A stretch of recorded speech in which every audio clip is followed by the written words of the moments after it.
بسم الله الرحمن الرحيم. ازيك يا شباب؟ يا رب تكونوا بخير دايما. النهارده ان شاء الله هنكمل مع بعض في ماده كالكولاس 3. الجزء بتاع السفير او السفيريكال كوردينيت. طيب لما نتكلم على السفير، دلوقتي احنا بنتكلم على كره او شكل كروي. طيب دلوقتي لما اقول مقدمه في النظام الكروي او النظام السفيريكال كوردينيت، هنا هتكلم هقول ايه؟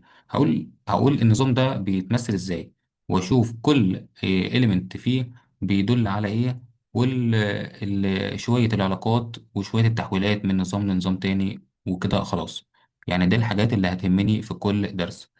طيب النظام هنا السفيريكال كوردينيت هو نظام كروي. طيب هو طريقة تانية لتحديد موقع نقطة برضو في الفضاء ثلاثي الأبعاد. طيب بدل ما نستخدم اكس والواي والزد في النظام الكارتيزي او الار والثيتا والزد في النظام الاسطواني، طيب هنا بنستخدم تالت قيمة جديدة او تالت نظام معايا اللي هو السفيريكال. طيب السفيريكال بيبقى ليه برضو إليمنت معين. ايه هما بقى الإليمنت اللي بيتكلم فيه؟ هيكلمنا هنا عن الرو والثيتا والفاي. طيب لو قلت يرمز لكل واحد هيرمز لإيه؟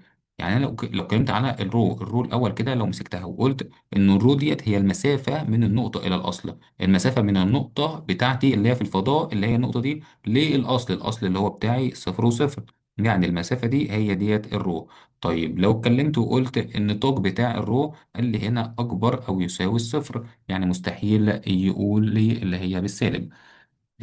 طيب لو اتكلمت على النقطة اللي بعدها اللي هي السيتا، السيتا هنا تختلف عن السيتا بتاعة النظام البولر أو النظام اللي هو كان الأسطواني. قال لي لأ، هو الزاوية ديت برضو نفس الزاوية اللي استخدمها في البولر والأسطواني أو السلندريكال. طيب قول لي النطاق بتاع السيتا ده بيكون عامل ازاي؟ قال لي هنا السيتا من اكبر من او يساوي صفر، وقال لي اقل من 2 باي. طيب ال 2 باي ديت اللي هي ايه؟ اللي قلنا الباي اللي هي 180، اللي 2 باي هتبقى 360، يعني الصفر او السيتا بتاعتي من الصفر لاقل من ال 360 الطبيعي، الزاويه طبيعيه جدا.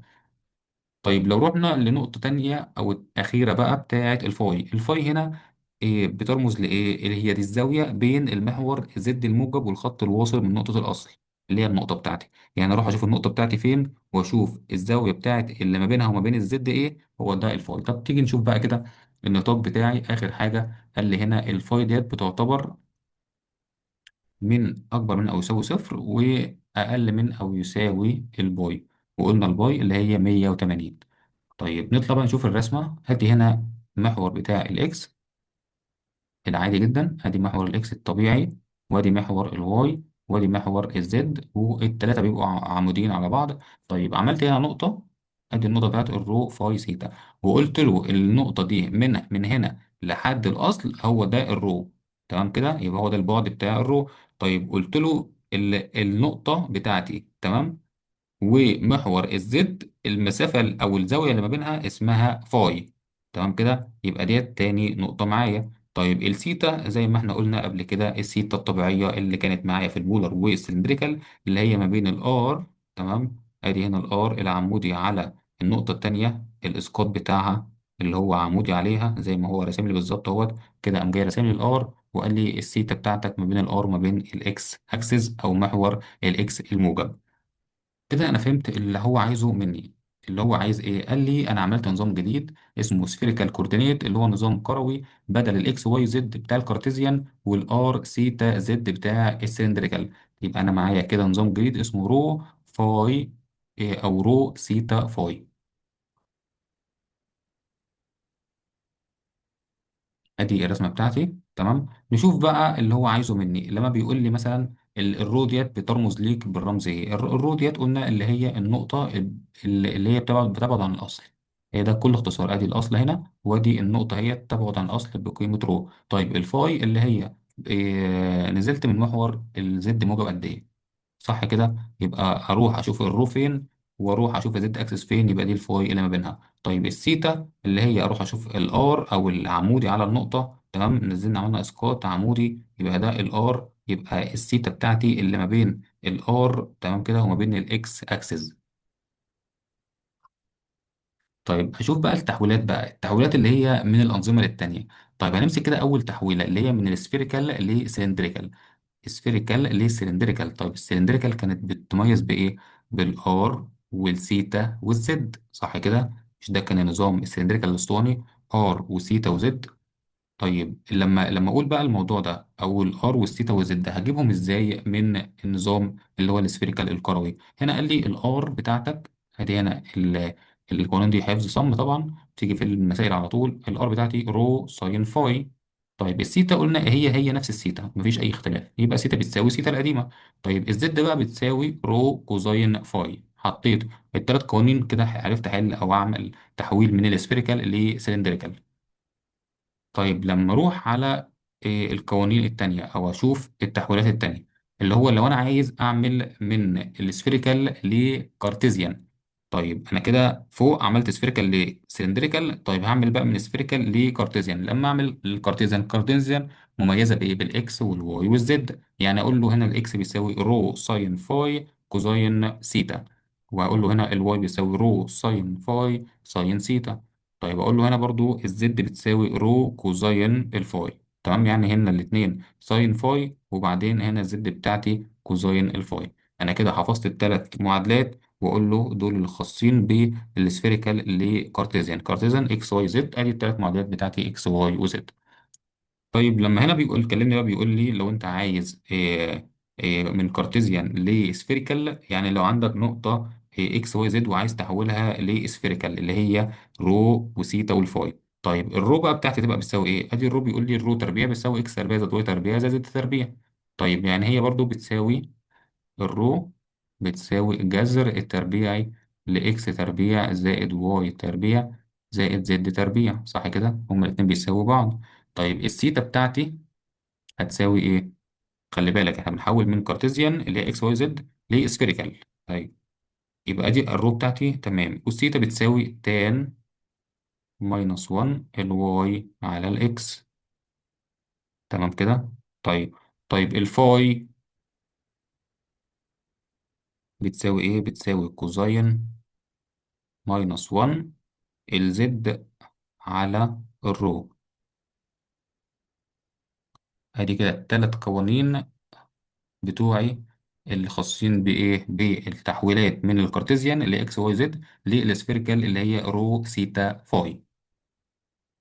نمسح بقى كده ونشوف الامثله اللي معايا بتقول لي ايه، وبتقول لي عايزين نوصل لايه. طيب نفتكر كده من قبل ما نخش على الاسئله، الاساسيات بتاعت الانظمه. الكارتيزيان اكس واي زد، ايه ده الاساس طبعا. السلندريكال اللي هو ار سيتا وزد، ده امتداد للبولر باضافه زد لو نفتكر.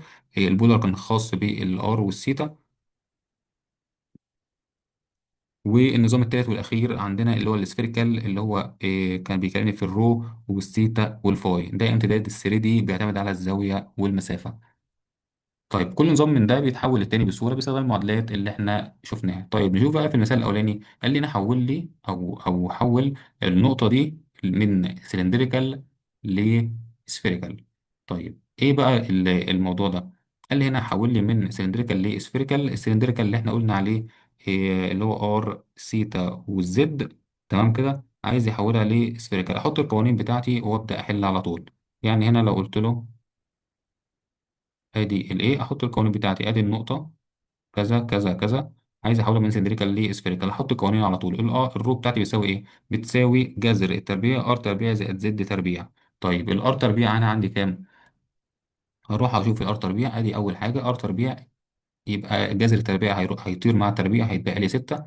أحط هنا 6. هنا الزد تربيع بتساوي اللي هي جذر 2، لو عملناها تربيع هيتبقى لي 2، يبقى التربيع هتروح مع الجذر، يبقى 6 زائد 2 8، جذر 8 ب2 جذر 2. ده كده الحل بتاعي اللي هي الار والثيتا والزد.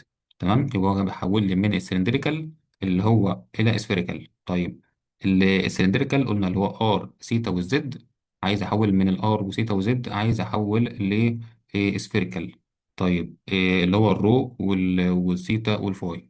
طيب عملت ايه؟ قال لي هنا ادي الار تمام، هو سلندريكال يبقى ار، وقال لي هنا الثيتا، وقال لي هنا الزد. طيب حطيت القوانين بتاعتي اللي هي الرو بتساوي الجذر التربيع الار تربيع زائد زد تربيع. طيب عملت ايه؟ رحت جبت الار تربيع من فوق والزد تربيع من فوق وجمعتها وعملت اللي انا عايزه. طيب ادي القانون بتاعي اللي احنا عارفينه، اكس تربيع زائد واي تربيع زائد زد تربيع.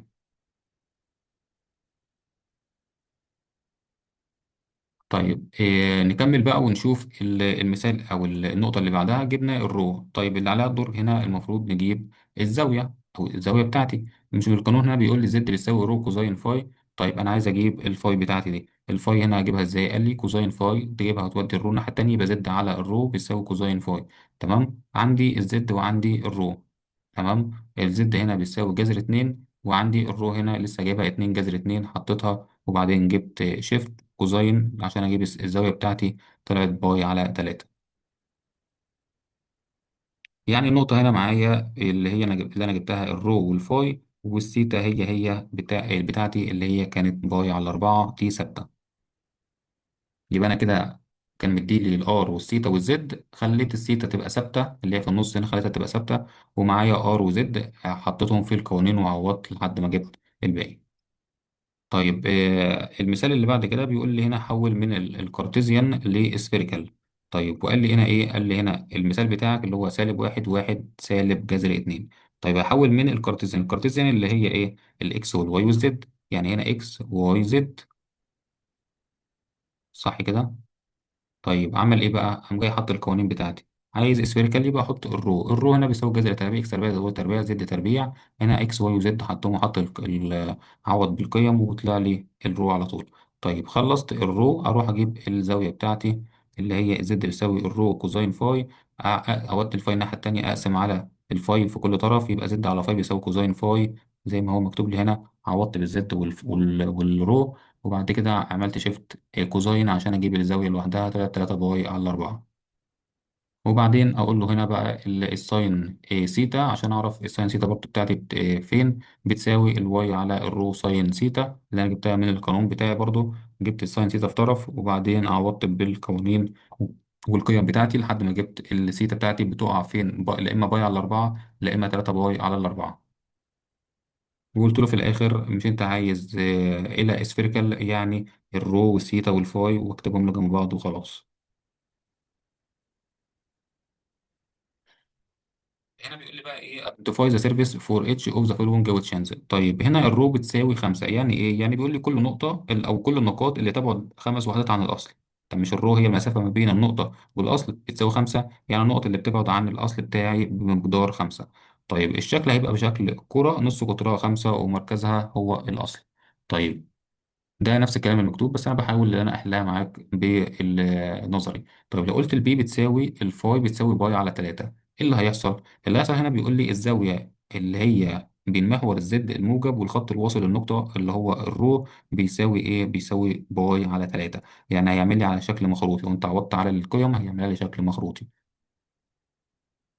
طيب الثيتا بتساوي 2 باي على 3. هنا بيقول لي الزاوية اللي انت عارفها اللي هي ما بين الاكس الموجب، محور الاكس الموجب، والار بتساوي 2 باي على 3. يعني بنلف الزاوية معينة حول محور الاكس وبنثبتها بشكل مستوى رأسي كده لحد ما ترسم لي رسمة.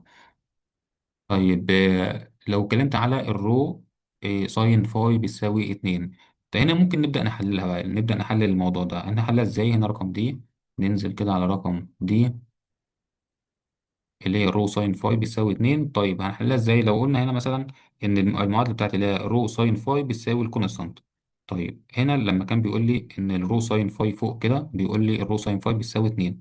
طيب مش الار هنا، الار بتاعتي كان بيقول اللي هي رو ساين فاي اللي هي الار.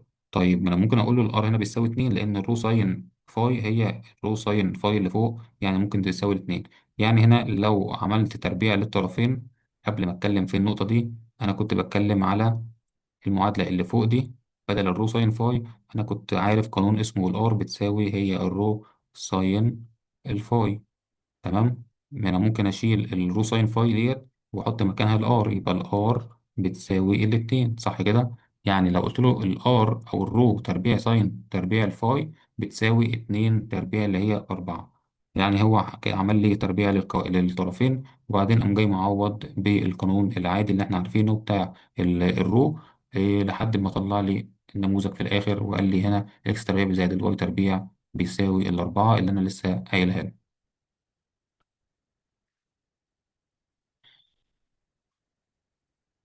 كده خلصت القوانين بتاعتي. هنا قال لي في الآخر قوانين عمل الاسطح بتاعت السيرفيس بتاعتي اللي هي النظام الكروي، اللي هي الرو لما بتساوي الايه، اللي هي اللي كده تعمل سفير كرة نص قطرها ايه. تمام، يعني دي تعمل سفير والنص قطر بيساوي الايه. طيب الفاي لما بتساوي الالفا، هنا بيقول لي هيعمل كون او اللي هو الشكل المخروطي، يبقى زاوية مع محور الزد. تمام، هيعمل لي كده شكل مخروطي على محور الزد، كون يعني شكل مخروطي.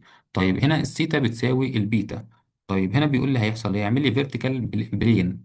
طيب الفيرتيكال بلين هنا بيقول لي مستوى رأسي حوالين البيتا مع محور الاكس اكسس. الحاجات دي كلها حاجات يعني استنتجناها لما رسمنا او لما شفنا مسألة وحطينا قوانين وطلعنا الناتج وعوضنا بنقط معينة لحد ما اترسمت معايا. فقلت ايه ده، لما دي تبقى كذا او دي لما تساوي كذا هيطلع لي كذا، طب دي لما بتساوي كذا هيطلع لي كذا. طيب الحاجات دي كلها استنتاجات بعد ما حلينا. طيب ايه إيه المطلوب مني دلوقتي؟ إيه المطلوب مني؟ اللي انا اعرف الثلاث انظمه بتوعي، اعرف كل نظام بيمثل الاليمنت او النقط بتاعتي بتبقى عامله ازاي، كل نقطة بتساوي ايه. طيب القوانين او التحويلات ما بين كل نظام والنظام التاني احطها عندي وابدا احل واعوض على طول، ماليش دعوة بالحاجات اللي هو ممكن يقولها لي. الاستنتاجات دي كلها هي ديت حاجات زيادة، ديت مبنية على اللي انت اصلا كنت عارف القوانين حطيتها في المسألة، عوضت بالقيم وطلع لي الناتج.